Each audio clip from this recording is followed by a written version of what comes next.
বাজার পরিস্থিতি আল্লাহর অশেষ মেহেরবানি স্থিতিশীল আছে এবং প্রথম দিন যে দুই একটা পণ্য কিছু খুচরা ব্যবসায়ী দুই একজন খুচরা ব্যবসায়ী সুযোগ নেওয়ার কারণে হঠাৎ লাভ দিয়েছিল, সেটিও আবার সন্তোষজনক জায়গায় ফিরত এসেছে, লেবু সহ অন্যান্য কৃষি পণ্য।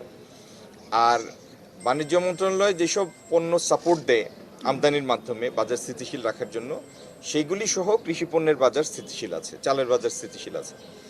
ইনশাল্লাহ রোজার শেষে ঈদের পরের মাস এবং তার পরবর্তী সময়ে মূল্য স্থিতিশীল থাকবে।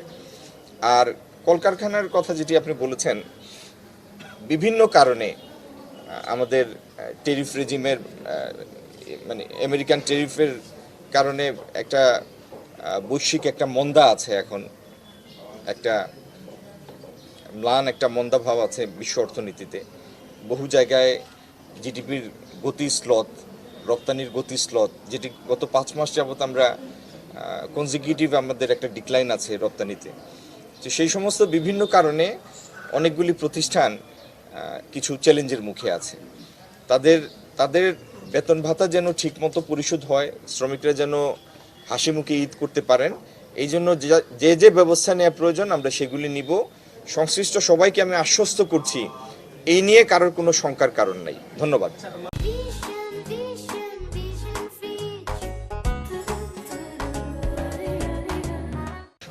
এটা পোশাক রপ্তানি না, এটা হচ্ছে এফটিএ চুক্তি, ফ্রি ট্রেড এগ্রিমেন্ট।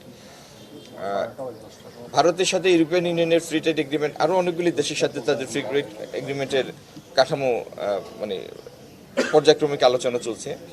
আপনারা জেনে খুশি হবেন, আজকে থেকে 2 দিন আগে, আজকে শনিবার, গত বৃহস্পতিবারে ইউরোপিয়ান ইউনিয়নকে আমরা আনুষ্ঠানিকভাবে এফটিএর আলোচনা শুরুর জন্য চিঠি দিয়েছি বাণিজ্য মন্ত্রণালয় থেকে। তো আমরাও পৃথিবীর যে সমস্ত দেশের সাথে আমাদের জিএসপি সুবিধা পাই আমরা, ইউরোপিয়ান ইউনিয়ন এবং অস্ট্রেলিয়া, কানাডা, সব পৃথিবীর বিভিন্ন দেশ, ইংল্যান্ড, তাদের সবার সাথেই পর্যায়ক্রমিকভাবে আমরা এফটিএ করার উদ্যোগ নিব, যাতে এলডিসি গ্রাজুয়েশন পরবর্তী সময়ে আমরা কোনো হোঁচট খাওয়ার সুযোগ না থাকে। ধন্যবাদ সবাইকে।